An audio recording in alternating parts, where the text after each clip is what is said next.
Radio Lomé, il est 12h30 minutes.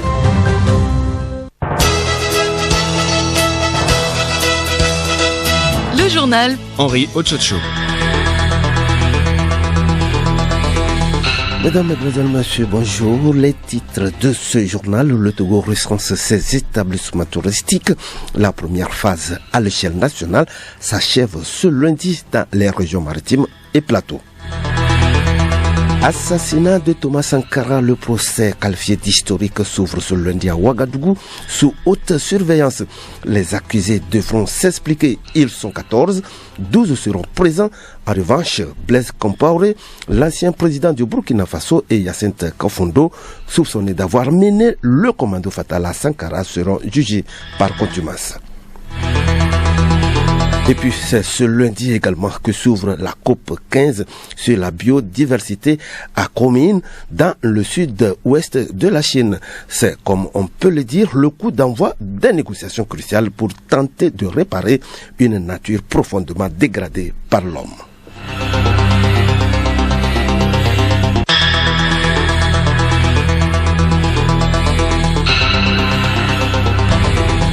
radiolomé.tg. Mesdames, Mesdemoiselles, Messieurs, une fois encore, bonjour. Nous les disons, un titre: le Togo recense ses établissements touristiques. La première phase à l'échelle nationale s'achève ce lundi dans les régions maritimes et plateaux. L'opération initiée depuis le 1er octobre par le ministère de la Culture et du Tourisme s'inscrit dans le cadre de la mise à niveau des statistiques nationales.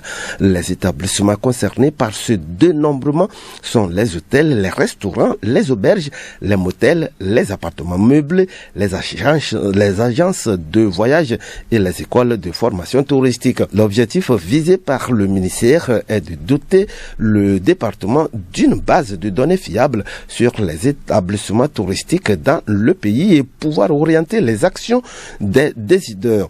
La deuxième phase, dont les dates seront annoncées incessamment, concernera les régions centrales, Kara et Savane. Au Togo, faut-il le rappeler, le secteur touristique affecté par la crise sanitaire liée au Covid-19 veut se réinventer. La journée internationale de la fille est célébrée ce 11 octobre. Cette 10e édition est commémorée au Togo à travers une visioconférence suivie par des filles de toutes les régions du pays et placée sous le thème « La génération numérique, notre génération ». Nous y reviendrons. L'essence frélatée, appelée le plus souvent boudin, continue bel et bien d'être prise par des usagers des engins malgré les nombreux risques d'endommagement des moteurs. Les consommateurs de ce carburant évoquent plusieurs raisons. C'est un magazine de Alice Berthe Barandao. Nous y reviendrons dans nos prochaines éditions. Le journal Henri Ochocho. Nous le disions également en titre, c'est ce lundi que la justice militaire ouvre à Ouagadougou, au Burkina Faso, le procès de l'assassinat de Thomas Sankara, le leader de la révolution burkinabé qui a pris le pouvoir par un coup d'État en 1983 et tué avec 12 de ses collaborateurs le 15 octobre 1987. 34 ans après les faits, ce procès a enfin lieu et les enjeux sont importants, comme nous le précise ici Clarisse Tombide. D'abord, ce procès devra faire la lumière sur les événements du 15 octobre 1987 et déterminer notamment la chaîne de responsabilité. Qui a pris la décision, qui a commis l'acte, qui l'a soutenu et pourquoi. Dans le dossier de l'instruction, plus d'une soixantaine de témoins ont été entendus.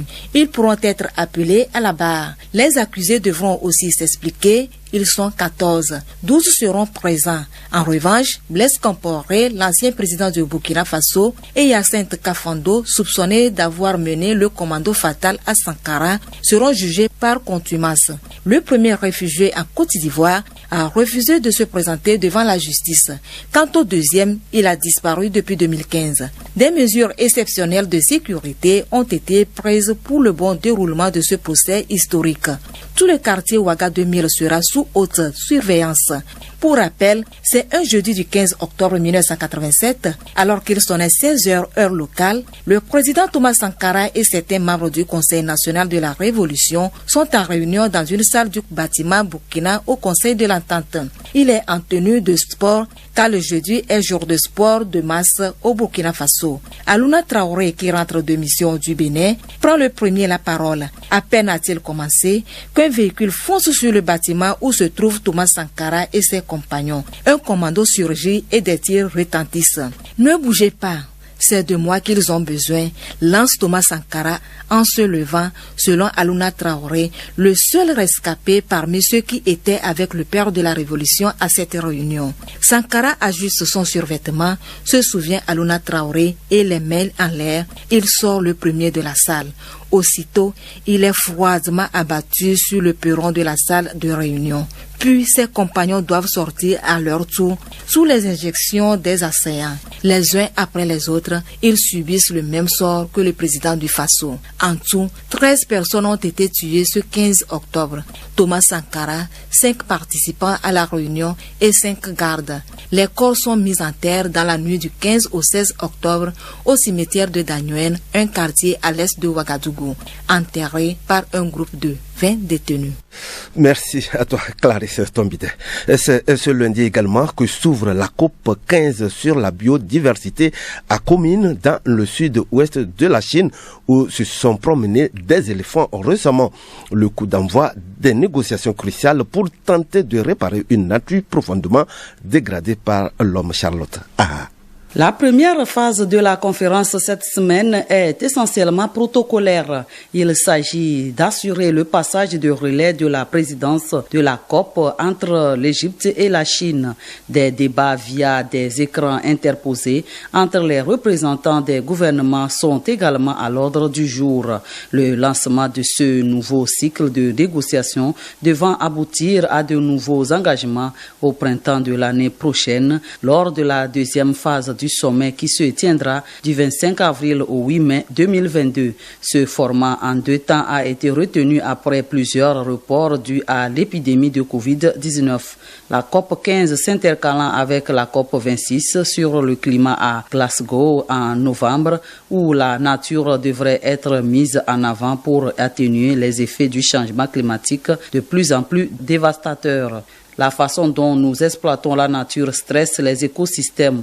Quand nous détruisons la biodiversité, les animaux stressés sont moins immunisés et sont potentiellement diffuseurs de virus, comme en témoigne l'émergence d'un nombre important de maladies zoonotiques ces dernières décennies, SRAS-CoV-1, MERS, Ebola, HIV, SRAS-CoV-2.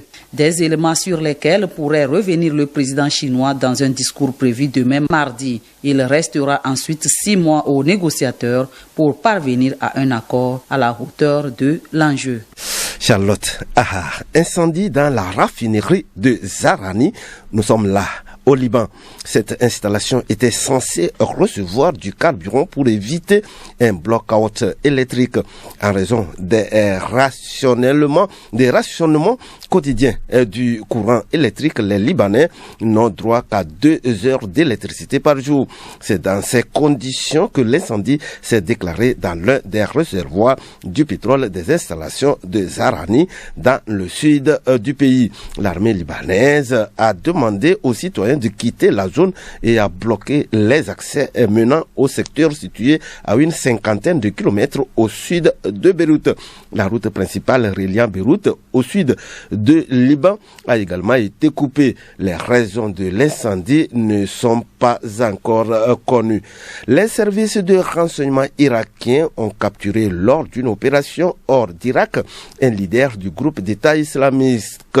Il s'agit de Sami Jamin al-Jabouri, recherché par les États-Unis et présenté comme un responsable financier de l'organisation djihadiste, a-t-on annoncé ce lundi.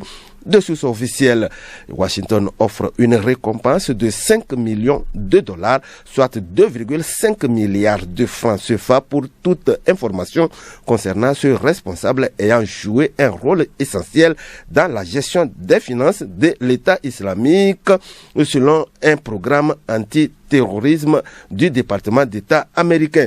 Présenté comme un ancien agent de l'ancien chef de l'État islamique, Abu Bakr al-Baghdadi, Sami Janin al-Jabouri a été capturé dans une opération des services de renseignement à l'extérieur des frontières irakiennes, a tué le premier ministre d'Irak, Mustafa al-Kazimi. Le premier ministre ne précise pas où le leader djihadiste a été capturé, mais assure que l'opération a coïncidé avec les législatives anticipées de dimanche, quand les héros des forces de sécurité protégeaient les élections. Écoutez Radio Lomé et vous avez tout le Togo dans votre maison. Chronique juridique, les Togolais résidant sur le territoire ou à l'étranger peuvent désormais demander en ligne leur casier judiciaire. Le premier ministre Victoire Toméga-Dogbe a procédé le 2 août dernier à Lomé au lancement de la plateforme numérique qui y est dédiée. Ce lundi, Hélène Assabi revient sur la procédure de demande de ce document. La demande du casier judiciaire automatisé s'effectue suivant une procédure simplifiée en 5 étapes. D'abord, la demande comportant la pièce justificative, le renseignement sur l'identité du demandeur suivi de l'indication de son contact et la confirmation des informations communiquées. La 5e étape consiste au paiement des frais de la demande qui s'élève à 500 francs CFA via Timoni, Flouze ou carte bancaire. Des précisions avec Isidore Akorugnon, directeur des affaires pénales et des grâces. 2 modes d'utilisation s'offrent à eux. Premièrement, eux-mêmes, en se connectant directement sur le site de la plateforme casier-judiciaire.gouv.tg. Ils remplissent le formulaire à partir de leur téléphone portable, d'une tablette, d'un ordinateur. Deuxièmement, ils peuvent directement se rendre dans un centre local de traitement muni de leurs pièces et là, ils seront accueillis par un agent du centre local qui procédera au remplissage des formulaires à sa place. Le citoyen ne mettra pas plus de 24 heures pour obtenir son casier judiciaire. Vous faites la demande et vous vous mettez en route muni d'une pièce d'identité pour retirer votre demande. La digitalisation du casier judiciaire présente de nombreux avantages tant pour le demandeur que pour l'autorité judiciaire. Puis Agbetomé, garde des Sceaux, ministre de la Justice et de la Législation. Avec le système de digitalisation, vous faites la demande en ligne, vous payez en ligne et vous indiquez l'endroit où vous voulez retirer votre B3. Si c'est à Lomé, vous allez retirer le B3 au tribunal de Lomé. Mais l'autre avantage aussi, c'est que les données qui sont portées dans ce document sont des données désormais fiables. Les Togolais saluent cette digitalisation du casier judiciaire, mais ils pensent que le gouvernement doit œuvrer davantage pour l'accès à l'Internet. C'est une nouvelle vraiment agréable à la population et dans les discussions, tout le monde en parle avec enthousiasme. L'inconvénient, c'est peut-être l'accès à l'Internet qui ne couvre pas tout le territoire togolais. Nous demandons au gouvernement, dans la mesure du possible, d'étendre l'Internet et l'apprendre aussi à un coût abordable. Soulignons que le demandeur peut suivre la procédure de demande grâce au menu suivi demande et appeler au numéro vert 70 20 27 27 en cas de difficulté.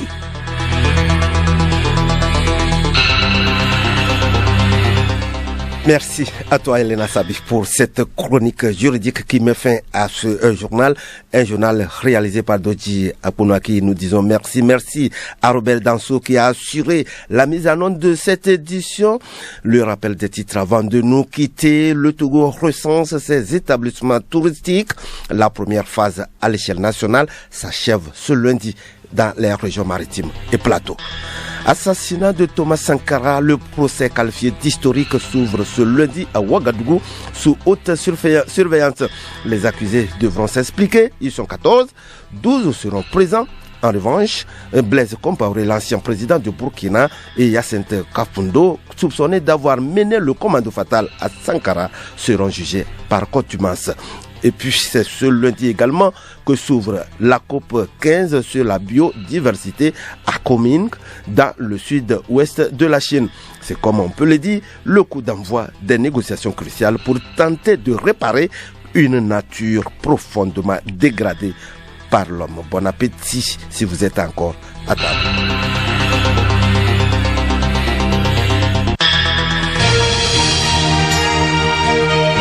Radio Lomé, boîte postale 434, email radiolomé@radiolomé.tg. radiolomé.tg